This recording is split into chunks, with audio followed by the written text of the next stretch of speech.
Yeah, we get like the coolest stories. We get the coolest people in there every night and stuff like that, just telling cool stories. Right. That is pretty neat. Yeah, because Roseanne Ullman tells a story about how she ended up on Password Plus. Roseanne had been on vacation, or she'd gone to visit some family. She was from Chicago, and she flew to California to meet some friends, and she just had a baby. She had been married a couple of years, so she needed some money. So I said, I'll go on Password Plus. She was always good at the show and stuff like that. She had auditioned when Alan Ludden was still the host. Right. Alan took a leave of absence when he got cancer. Bill Cullen came in to host, and a waiting call came. Alan came back from the surgery, and he got sick again, and they ended up doing it with Tom Kennedy as the host. Oh, yeah, Tom Kennedy. I remember. Mm-hmm. Yeah, who passed away, I think, 2 weeks ago? Something like that, yeah. Like, and it's, I've got such great memories of Tom Kennedy and stuff like that, though, too. Laugh so hard at some of the goofiest stuff. You know, he holds 2 records on The Price is Right before Bob Barker's tenure. Did not know that. Mm-hmm. Tom hosted a nighttime version in 1985 and 86. On his version of The Price is Right, the first contestant to ever win more than $10,000 on the punch board. Right. And the first ever perfect switcheroo. A perfect switcheroo. That is kind of impressive. Mm-hmm. In 30 seconds, you get all 5 right. That's just weird. Yeah. The one thing I like about Price is Right, though, and always have, is there is some knowledge and skill involved with that. Mm-hmm. It is all chance. Bob Barker once said on the show, every game on the show is chance except for clock game. If you play clock game right and you do it right, you can win it every time. Right. And as I've watched over the years, though, too, I've always said every time game, if you play it right, you can win every time. Right. Any clock timed game, you can win every time. Clock game, race game, time is money, bonkers, those. Well, I just always felt that there was some knowledge and skill involved because you got to know prices. Yeah, you got to know prices. I mean, about what it is, and then if you got an idea of the price and everybody shot too high or you're thinking of it, then you can bank in at the dollar and go from there, or go $1 over, $1 under.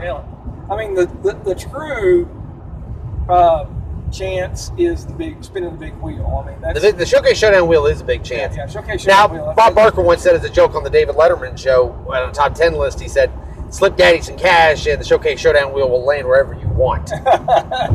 He did that once too. But yeah, that's a chance call. But I mean, all those games where you got to choose the prices. Oh yeah, that's all chance. And then it comes out high or low, high low game. Those different. Yeah. And then there's the what was the one that I always liked?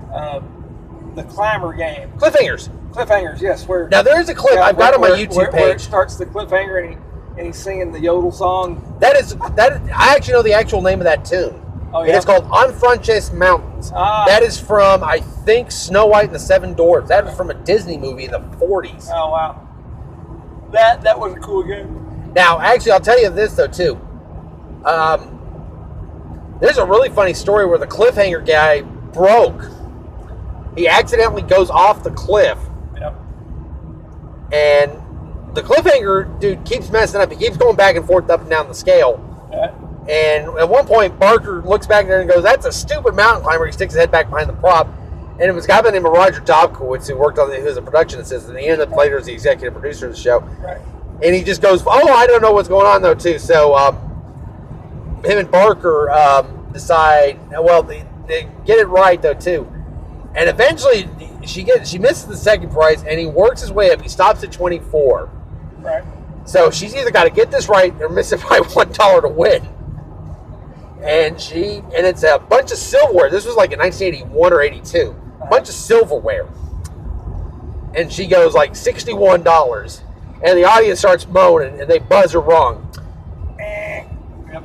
The mountain climber stops. The bell dings and then falls off the cliff. Right. All of a sudden the winning bell goes off. And they realize she had won. She missed it by $1. She won the prize. Right. Barker sticks his head back behind the prop again, and Roger yells at him, "The prop malfunctioned. Something was wrong with the prop." And he goes, so Barker stops the audience, pulls Roger out there, and he has Roger tell him what had happened. The machine was getting old. Not a human error. It was a prop error. She wins. Right. That's funny. Oh, So, yeah. so a lot of those props that are used for Price is Right, there's actually a person back there moving the parts. Theoretically, yes. Now, like in Safecrackers, there's somebody actually there with a bar that can, if they dial the right combination of the safe, Right. they'll pull the bar and the door opens. I see. Now, there have been 2 instances where the prop has malfunctioned. Right. Once a contestant, I think in 1979 or 80, had a brand new bedroom set and a brass hall stand, Right. and he dialed the combination, turned the wheel, pulled the lever, and the door accidentally opened. And Barker had the envelope for the price, and it was the wrong price. He got it wrong. Right. But they pulled the bar and the door opened, and he won anyway. Right.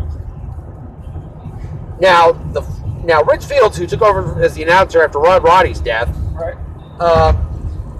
one of the first tape shows he did was like in winter of 2004-ish, and his first tape debut was in March of 2004. Well, the first game was Safecrackers for a brand new car. It was a car, and I can't remember what else it was. I want to say like sunglasses or something. And she dials the combination. Well, she pulls on the door, and she thinks she's lost. The door swings open. Everybody in the audience goes nuts. The contestant goes nuts. Barker's looking around like, what the hell is this? And she goes, I was right. I watch the show all the time. I knew it was that. Barker looks at Roger Dobkowitz and Kathy Greco fingers and goes, I don't like that. We're going to have a contestant one of these days have a heart attack up here on stage. Right. And she won. Right. There you go.